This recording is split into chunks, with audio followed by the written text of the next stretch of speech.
Next phone call, Columbia, South Carolina, on the Republican line. Caller, before you give us your comments, do you know who you're going to support in your primary next weekend or this weekend? Well, oddly enough, I'm a former resident of Michigan. Unfortunately, had to leave to move to South Carolina because of my job. I have no idea who I'm going to vote for, and this is the first time ever that I'm actually going to go into a poll booth not knowing who I'm going to vote for. I've been a Republican ever since I've been able to vote, and always voted for Republican. If I had to pick right now, it'd be Romney. My question to Saul, like I said, I used to live in Michigan, and in 2006, it was overwhelmingly blue in the election. Now, what's the Michigan Republicans' ground game to, I don't know, make it red? Hold on 1 second before, Mr. Anuzis, before you answer that caller, before you go, if John McCain wins Michigan, does that influence how you will vote in the primary? If John McCain wins? If John McCain wins the nomination... No, if John McCain wins the Michigan primary, does that influence how you'll vote this weekend in the South Carolina primary? Oh, absolutely. Not only will I vote, but I'll go and volunteer for as many Republicans as I can to make sure that John McCain is not our nominee. All right. Mr. Anuzis, why don't you answer her question? Well, look, I think that Michigan has been a swing state, as Mark Brewer had indicated earlier today. I mean, we are a very close state. The elections have oftentimes come down in the last 40 hours.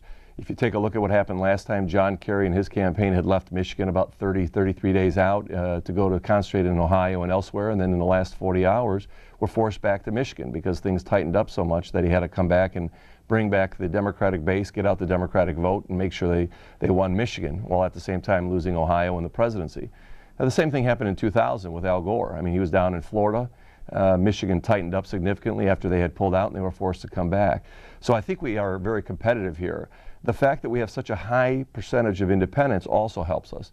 The fact that our candidates, that John McCain, that Mitt Romney, that Mike Huckabee, that Duncan Hunter, that Ron Paul have all been in Michigan campaigning aggressively and talking about the message that we as Republicans stand for, what our vision for America is going to help. I mean, if you're going to have to make a tough decision, if you're, let's say, an independent Reagan Democrat who's an auto worker and you're taking a look at how you're going to vote in the future, and you've got somebody like a Barack Obama or Hillary Clinton that support higher CAFE standards, that's really devastating to the domestic auto industry. That's going to hurt your company, your jobs. And those candidates aren't around to explain their positions and make their excuses while the Republicans are supporting the auto industry, while the Republicans are the ones trying to help us be competitive. I think it's going to give us a competitive advantage. So I think on the issues, we're going to be very strong here in Michigan. I think the fact that our candidates have been and are addressing the issues that are important to the state of Michigan, and the Democrats are not here, is going to give us an advantage with the independents. And you know, if you take a look at what's happened at the statewide level, I mean, we have Secretary of State Terry Lynn Land's a Republican. Attorney General Mike Cox is a Republican. We still have a Republican majority in the Senate, and we're 4 votes down in the House. So it's not like it's completely a Democrat state. It's really a very swing state, a very divided state, and we have a majority in our congressional delegation. So we're just going to have to, you know, we're going to have to work hard. We're going to have to knock on a lot of doors, make a lot of phone calls, talk to the voters. But I think the fact that our voters have been visiting Michigan and talking to the people of Michigan is going to make a big difference. A program note for our viewers, we're going to be showing you Senator John McCain in Michigan today at 5:45 at a rally in Grand Rapids. Following that rally, we will show you a speech by Governor Mitt Romney that he gave earlier today. It's supposed to happen at noon at the Detroit Economic Club. Next phone call, Charlotte, North Carolina, Independent Line. Hello. I have a statement. I also have a question. I've had it up to here with all of this experience. The George Bush administration has between what is his name, Rumsfeld and Cheney, and then Scooter, they have almost 150 years of experience. And what did they do? They got us in the biggest mess America has ever been in. And I'm just fed up to here with all this experience. I want someone that is green as a watermelon on the outside and ripe on the inside. And that seems to be Edwards and Obama. And my question is this: who died and left the Republican Party in charge of policing the world? Mr. Anuzis? Well, I don't think the Republican Party is in charge of policing the world, and I don't think America's in charge of policing the world. But, you know, we obviously have strategic interests. We were attacked on September 11th, And you have to remember there's a reason that for the last 6 years we have not been attacked again. And it's not accidental. It's because we've had a aggressive foreign policy that's been designed to protect the people of this country. I don't agree with everything that's happened overseas. I don't agree with necessarily all the policies. I don't think anybody does. I mean, there are good things, there are bad things, and we're always going to be adjusting and debating that. But I do think if you take a look at what the Republicans have to offer, if you take a look at the understanding that the Republicans have of foreign affairs, the relationships they have with the leaders around the world, and what it's going to take to keep America strong, clearly the Republicans are going to be a much stronger choice than somebody who has absolutely no experience, who has no idea how to deal with something overseas. Voters in Iowa and New Hampshire, it has been said by political observers, voted for change. What change do Republicans offer?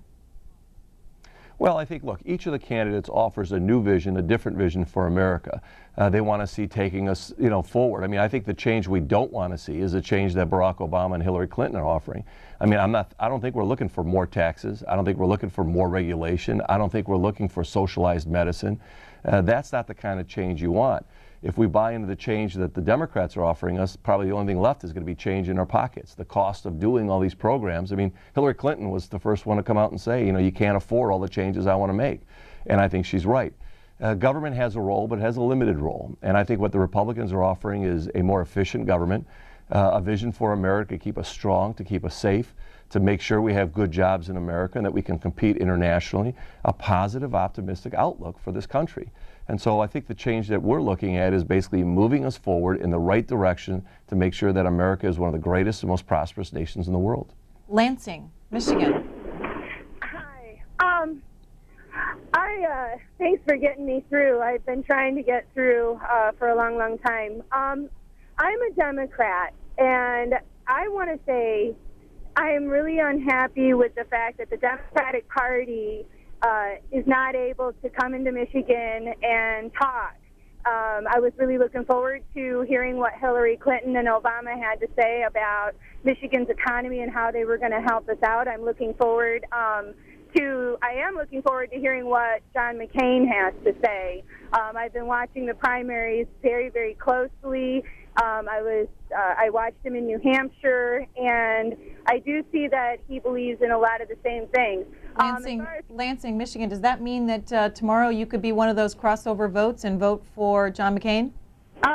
No, but if he wins the primaries in the end and he's on the ballot as the possibility of a president in November, it's really going to depend on who's in the Democratic race. What if it's Hillary Clinton?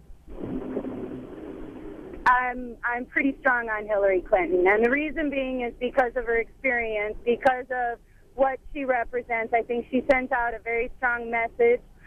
Something that is important to me is I feel that, and I'm not a lesbian. I don't know what the proper term would that be. I'm married. I got 4 kids, but I believe that everybody has the right to make their own choices in their lives. I do not think that the federal government has a right to get in there and say, well, I don't believe this, so you can't do it. All right, we'll move on.